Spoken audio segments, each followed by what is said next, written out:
ಕೋಲಾರ ಜಿಲ್ಲೆಯ ಶಿವಾರ ಪಟ್ಟಣದಲ್ಲಿ ನಿನ್ನೆ ಕನ್ನಡ ಮತ್ತು ಸಂಸ್ಕೃತಿ ಇಲಾಖೆ, ಜಿಲ್ಲಾಡಳಿತ ಹಾಗೂ ಜಿಲ್ಲಾ ಪಂಚಾಯಿತಿ ಸಹಯೋಗದಲ್ಲಿ ಅಮರಶಿಲ್ಪಿ ಜಕಣಾಚಾರ್ಯರ ಜಯಂತಿ ಆಚರಿಸಲಾಯಿತು. ಕರ್ನಾಟಕ ವಿಶ್ವಕರ್ಮ ಸಮುದಾಯಗಳ ಅಭಿವೃದ್ಧಿ ನಿಗಮದ ಅಧ್ಯಕ್ಷ ಸುಜ್ಞಾನಮೂರ್ತಿ, ಕನ್ನಡ ಮತ್ತು ಸಂಸ್ಕೃತಿ ಇಲಾಖೆಯ ಸಹಾಯಕ ನಿರ್ದೇಶಕಿ ವಿಜಯಲಕ್ಷ್ಮಿ ಸೇರಿದಂತೆ ಹಲವರು ಉಪಸ್ಥಿತರಿದ್ದರು.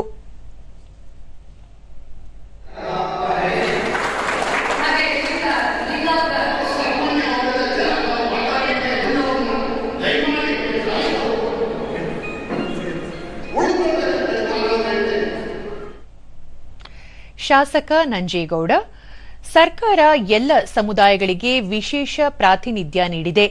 ಇದರೊಂದಿಗೆ ಶಿಲ್ಪಕಲಾ ಕೇಂದ್ರದ ಸ್ಥಾಪನೆ ವಿಶ್ವಕರ್ಮ ಸಮುದಾಯಕ್ಕೆ ನೀಡಿರುವ ಕೊಡುಗೆಯಾಗಿದೆ ಎಂದರು.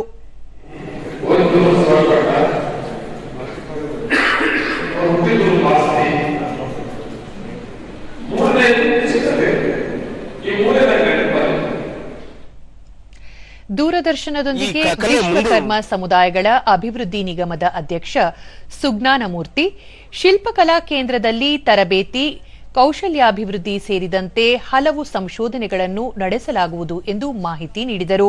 ಸೇರಿ ಕೈಜೋಡಿಸಿ ಈ ಜಾಗದಲ್ಲಿ ಒಂದು ಉತ್ತಮವಾದ ನಮ್ಮ ವಿಶ್ವಕರ್ಮರಿಗೆ ತರಬೇತಿ ಕೇಂದ್ರ ಸ್ಥಾಪನೆ ಮಾಡೋದ್ರಲ್ಲಿ ಖಂಡಿತ ಸಂದೇಹವಿಲ್ಲ ಅಂತ